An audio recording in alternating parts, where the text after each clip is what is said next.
오늘도 주님 안에서 생각보다 훨씬 더 행복해지고 감격스러워지고 하나님께 영광을 구체적으로 돌려드리는 그런 의미 있는 하루가 되시도록 예수님 이름으로 축복합니다.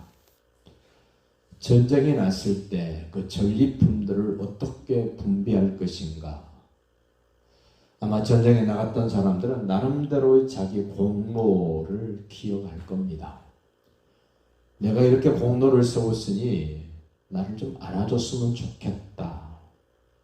내가 이렇게 혁혁한 공을 세웠으니 나는 다른 사람보다 훨씬 더 뭔가 좀 다른 대우를 받고 싶은 그런 마음, 그런 생각들이 누구나가 다 있습니다. 그런데 하나님의 사람들은 전쟁에 나가서 승리하게 된 원인이 사람에게 있는 것이 아니라 하나님께 있습니다. 하나님이 말씀하신 대로 하면 승리하고 하나님이 말씀하신 것과 다르게 하면 패배한다는 사실을 끊임없이 성경은 우리에게 알려주고 있습니다. 그래서 오늘 전쟁에서 승리하고 돌아온 사람들에게 그 전리품을 나누는데 어떻게 나눌 것인가를 하나님이 규범을 정해 주십니다. 27절 보십시오.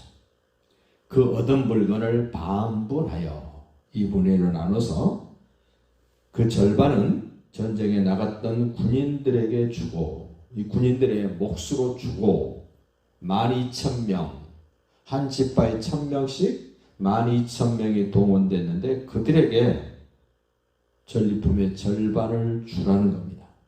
그리고 절반은 전쟁에 참여하지 않았던 일반 회종들에게 나누어 주랍니다. 전쟁에 나간 사람들이 서운할 수 있습니다. 저 사람들은 목숨 걸고 나가서 싸우지도 않았고 전쟁 때 근처에도 안 갔는데 어떻게 우리와 똑같이 나눠준단 말인가? 좀 더 생각해 보면 전쟁에 나간 사람 12,000명인데 절반을 차지합니다. 그리고 나머지 백성들에게 절반을 나눠줍니다. 속상할 것도 없습니다. 억울할 것도 없습니다. 하나님이 하신 일이었고 하나님이 이렇게 말씀하시기 때문에 그냥 따르면 될 일입니다. 28절도 보십시오. 전쟁에 나갔던 군인들은 사람이나 소나 낙이나 양떼의 500분의 1을 여호와께 드릴지니라.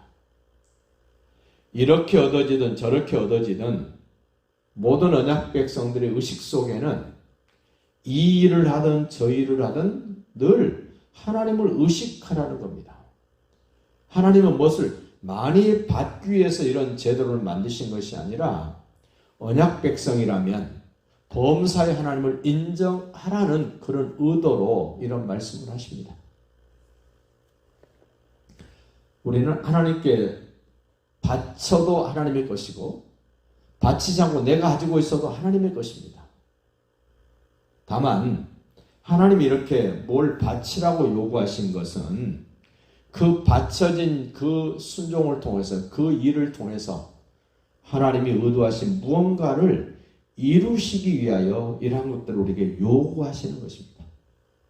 다시 보십시오.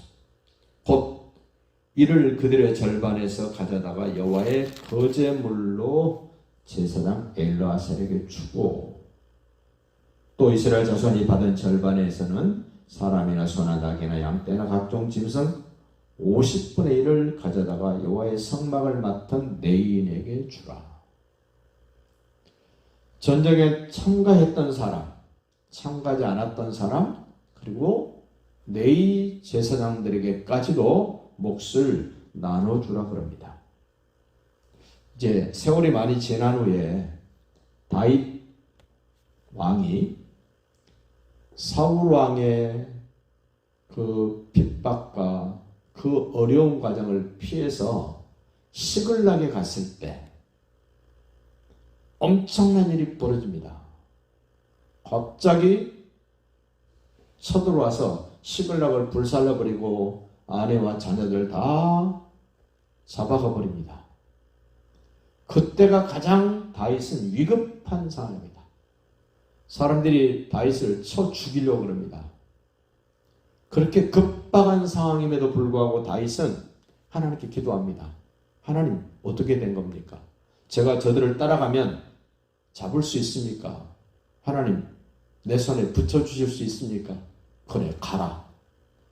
그래서 멋지게 승리하고 전리품을 엄청나게 얻어가지고 돌아옵니다. 그때 나누는 모습, 이와 비슷합니다. 다윗이 전리품을 나누는데 전쟁에 가다 말고 힘이 빠져서 끝까지 전쟁에 참여 못하는 병사들이 있습니다. 너희들은 여기서 기다려. 힘이 있고 끝까지 전쟁에 갈 수 있는 사람들 데리고 가서 승리하고 돌아올 때 도중에 쉬고 있었던 사람들에게도 똑같이 전리품을 나눠줍니다. 목숨 걸고 전쟁터에 같이 했던 사람들이 불평을 합니다. 근데 다윗은 여지없이 이 사람들도 우리와 똑같이 전쟁에 참여했던 사람들이다. 다만 그들이 힘이 모자라서 여기에서 머무른 것뿐이다. 그리고 본 진영으로 돌아옵니다. 돌아와서 전쟁하고 전혀 상관없었던 이스라엘 12지파에게 골고루 나눠서 다 돌려보냅니다.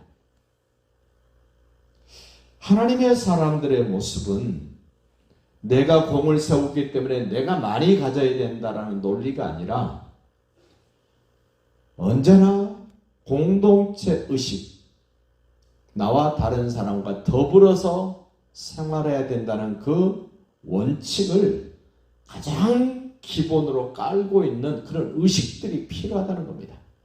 교회 공동체도 그렇습니다. 가정 공동체도 그렇습니다. 국가 공동체도 그렇습니다. 우리가 들어가서 영원히 살게 될 하나님의 나라의 공동체도 똑같습니다. 예수님이 이루어놓으신 것을 모두가 다 공유하지 않습니까? 다른 사람이 이루어놓은 것을 우리는 같이 공유하면서 하나님의 나라의 실상들을 보게 됩니다. 그 41절 한번 보실까요? 여호와께서 거제의 곡물로 드린 것을 모세가 제사장 엘르아살에게 주었으니 여호와께서 모세에게 명령하심과 같았더라. 공동체가 전쟁을 하든 전리품을 나누든 평화로운 시대를 지내든 어떤 상황에서든지 우리는 반드시 이 말씀을 기억할 수 있기를 바랍니다. 여호와께서 모세에게 명령하고 모세는 엘르아살에게 명령했더니 명령한 그대로 되었더라. 예수님 안에서도 그렇습니다. 주님이 뭐라고 말씀하시면 누군가 그 말씀을 듣고 사람들에게 전달할 때 주께서 말씀하신 것과 같았더라가 하나님의 사람들의 특징입니다. 그 독특함입니다. 세상 사람에게는 기대할 수 없는 것, 보통 사람들에게는 전혀 생각지도 못했던 일들이 언약 백성 안에는 예수가 하나님 아들 그리스도로 믿어진 모든 사람들 속에는 주님이 말씀하신 그대로 되었더라가 일상생활이 되어지고 그 일상생활 속에서는 기적도 일상처럼 하나님의 영광도 일상처럼 하나님의 거룩하심도 일상적인 일처럼 나타내지고 경험되어지는 복된 인생이 되시기를 예수님의 이름으로 축복합니다.